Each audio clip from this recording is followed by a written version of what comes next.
Bonjour à toutes et à tous, bienvenue dans notre émission matinale, celle qui vous apporte l'actualité avec la verve et l'incisivité que vous connaissez. Félix Zarami vous salue depuis le studio C de Corbeau News Centrafrique.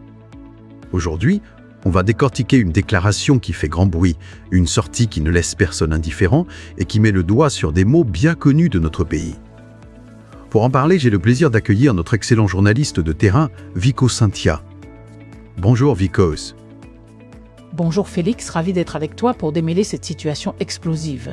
L'actualité politique est bouillante et ce matin, c'est Martin Ziguélé qui s'est fendu d'une analyse des plus cinglantes.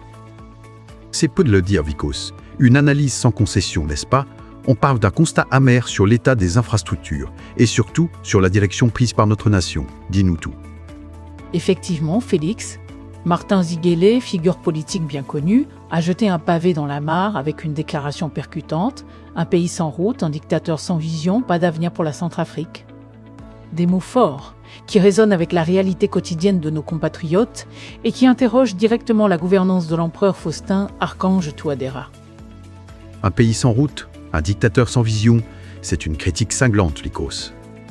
Sans route, on comprend l'état déplorable de nos axes, mais sans vision, c'est une attaque directe sur la capacité de l'empereur à diriger le pays vers un futur meilleur, tu ne trouves pas? Absolument, Félix, Ziguélé ne mâche pas ses mots. En parlant d'un pays sans route, il ne fait pas que mentionner l'état physique de nos infrastructures. C'est une métaphore puissante pour l'isolement des régions, la difficulté du commerce, l'accès inexistant aux services essentiels pour des milliers de Centrafricains. Et quand il ajoute un dictateur sans vision, il pointe du doigt un manque de stratégie globale, un cap qui ne serait pas clair ou, pire, qui n'existerait pas du tout pour sortir le pays de l'ornière. C'est une accusation très grave. Une accusation grave, mais qui trouve écho chez beaucoup, j'imagine.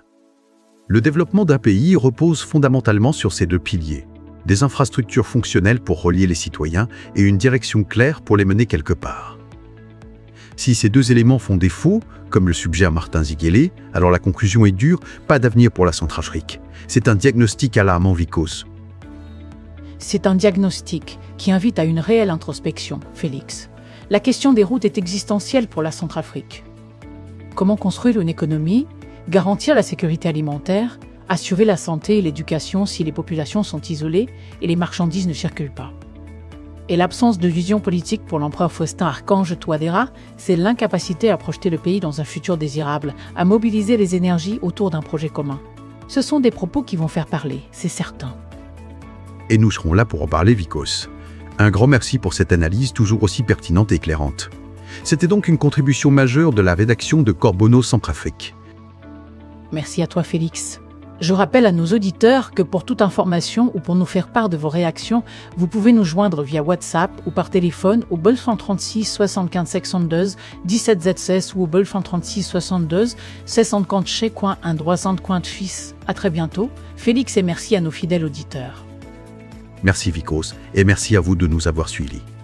Restez connectés à Corbeau News Centrafrique pour une information libre et engagée. Excellente journée à toutes et à tous.